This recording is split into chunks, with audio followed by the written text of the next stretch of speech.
Bien le bonsoir YouTube et bienvenue sur la chaîne JJ. Aujourd'hui on se retrouve pour l'épisode numéro 2 des plus grands pays de foot. Et aujourd'hui on va s'attaquer à un des monuments du football mondial, plus particulièrement du football sud-américain. On va parler du Brésil, l'un des plus grands pays de foot actuellement. C'est pour ça qu'on a mis cette petite ambiance jaune, vert, voilà, un peu pour rappeler ce côté un peu... sud-américain, c'est les ça, tout ça. Du coup, je vais parler du Brésil, car vous me l'avez beaucoup conseillé. N'hésitez pas encore une fois à dire en commentaire quel pays vous voulez, hein, une nouvelle fois, même s'il est déjà en préparation, hein, sachez-le. Il faut savoir que la fédération brésilienne de football, hein, comme la FFF, a été créée en 1914 et ils ont eu droit comme premier match tout simplement face à leur rival. Il s'agit de l'Argentine. Il faut savoir qu'à l'époque, en Argentine au Brésil, il n'y avait pas Pelé, Maradona et tout ça. Hein. C'était des toutes petites équipes qui commençaient tout juste le football. Victoire 3-0 du Brésil, comme quoi même encore actuellement le Brésil est largement meilleur que l'Argentine. Ouais.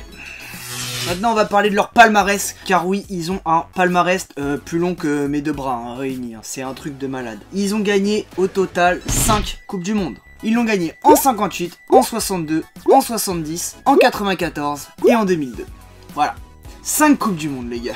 Je pense que vous vous rendez pas compte à quel point là on parle du titan du football actuel. Même si ça fait pas mal de temps qu'ils n'ont pas gagné grand chose, c'est un titan du football. Et puis comme si ça suffisait pas leurs 5 Coupes du Monde, et bah les Brésiliens ils ont gagné 9 Copa América. Et pour les billes en foot, sachez que la Copa América c'est comme la Coupe d'Europe, mais version américaine. C'est-à-dire avec les pays américains. Et puis c'est pas comme si genre ils voulaient s'arrêter là. Non, ce pays... il a raté aucune, je dis bien aucune, phase éliminatoire de la Coupe du Monde. Depuis la création de la Coupe du Monde, ils ont toujours été présents. C'est peut-être pour ça qu'ils l'ont gagné 5 fois, tu vas me dire. Et puis pour finir, pour continuer leur éloge, leur plus grosse victoire a eu lieu face à la Bolivie en 1949 et ils ont gagné sur le score de 10-1. On va commencer tranquille, hein. On va parler de lui. Alors oui, je me doute bien que si tu ne connais pas le foot, tu ne sais pas qui c'est. Il s'agit du roi Pelé. Oui, le roi Pelé, parce que c'est l'un des meilleurs joueurs de sa génération, et voire même de tous les temps. Il n'y a pas à dire, il n'y a pas photo. Il a joué 92 matchs pour 77 buts. Il est le meilleur buteur actuellement de la sélection brésilienne. Il a été tout simplement 3 fois champion du monde d'affilée. Rien que ça. Et il a commencé le foot à l'âge de 15 ans en équipe nationale. On va vous mettre quelques images à chaque fois des joueurs dont je parle. Mais voilà, c'était quand même une big resta quoi, hein, comme on les appelle tout simplement. Hein, une big resta. Voilà.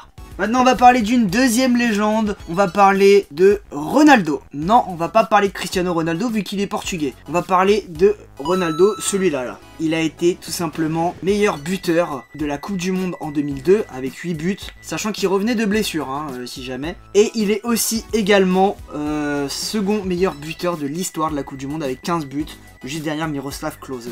Donc il a été 2 fois champion du monde, une fois en 94 et une fois en 2002, et une fois finaliste. À vous tu sais de quelle finale je parle. À vous tu sais de quelle finale je parle. Bah oui mais je suis obligé de parler de la France dans une... J'adore l'équipe de France, j'adore l'équipe de France. Alors oui, la finale donc vous connaissez pas, c'est la finale de 98, hein, avec cette fameuse image où Barthez lui saute dessus tel un buffle enragé. Alors c'est parti pour les fun facts, on va commencer par le premier. C'est pas vraiment une histoire drôle, hein, c'est plus une histoire tragique pour eux. Faut savoir qu'en 2014, le Brésil était considéré comme le pays favori car ils étaient chez eux devant leur public. Et c'était un peu la consécration avec tous leurs gros joueurs. Et arrive la demi-finale où ils affrontent l'Allemagne, tombeur de la France en quart de finale. Et ça va être tout simplement une rouste totale pour le Brésil. Ils vont se prendre un 7-1 qui est leur plus large défaite de l'histoire de leur pays. Et ça sera considéré comme un drame national. Ils ne se remettront jamais car pour le match place 3 et 4, ils affrontent le Pays-Bas et prendront 3-0. C'est-à-dire qu'en 2 matchs, ils ont pris 10 buts devant leur public. Ce qui est tout simplement incroyable et inimaginable pour un pays d'une telle envergure. C'est pas vraiment une fun fact, mais voilà, vu que j'avais parlé de la plus grosse défaite de l'histoire de l'équipe de France, j'étais bien obligé de parler de la plus grosse défaite de l'histoire du Brésil.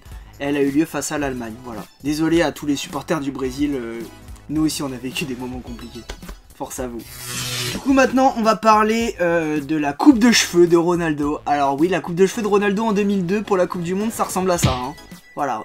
Concrètement, c'est dégueulasse. Et faut savoir qu'à cette époque-là, Ronaldo est considéré comme l'un des plus gros joueurs, mais l'un des joueurs les plus fragiles. Il se baisse à longueur de temps et on a peur pour sa carrière que ça dégringole. Hein. On connaît beaucoup de joueurs comme ça. Et du coup, il revient de blessure et il va décider de faire cette coupe de cheveux pour que les gens parlent de ça, de sa coupe de cheveux plutôt que son niveau de jeu. Il veut vraiment attirer l'attention sur autre chose. Et en 2002, il va être champion du monde et meilleur buteur de la coupe du monde de cette époque-là avec 8 buts.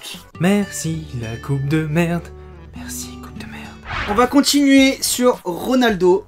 Car oui, Ronaldo a encore une fois un fun fact intéressant. Lors de la finale de la Coupe du Monde 98, le Brésil qui annonce à quelques heures du match le forfait de Ronaldo, qui n'est pas sur la feuille de match, mais il sera bien titulaire. On ne sait pas d'où il sort, c'est un mystère total. Et l'excuse du Brésil sera des problèmes intestinaux. Ouais mon cul, ouais. Ouais, t'as bien compris. On sait tous que dans le foot, ça fait partie du coup de bluff de faire ça en fait, de retirer des joueurs, dire qu'il sera pas titulaire et finalement il l'est. Mais après faut pas essayer de se justifier derrière avec des problèmes intestinaux quoi.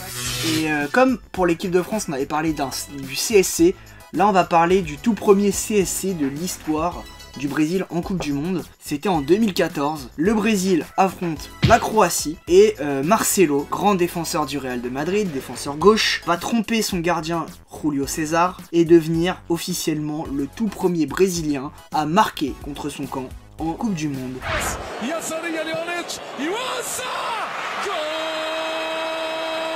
C'est quand même assez ouf de se dire qu'ils ont fait toutes les Coupes du Monde et leur tout premier CSC dans l'histoire du tournoi, c'est en 2014 devant leur public quoi. Les mecs ils étaient maudits quoi. Ils se sont fait déchirer par l'Allemagne, ils ont perdu Neymar, ils arrivent 4ème et ils marquent contre leur camp. Ah ouais, ils ont vraiment été maudits.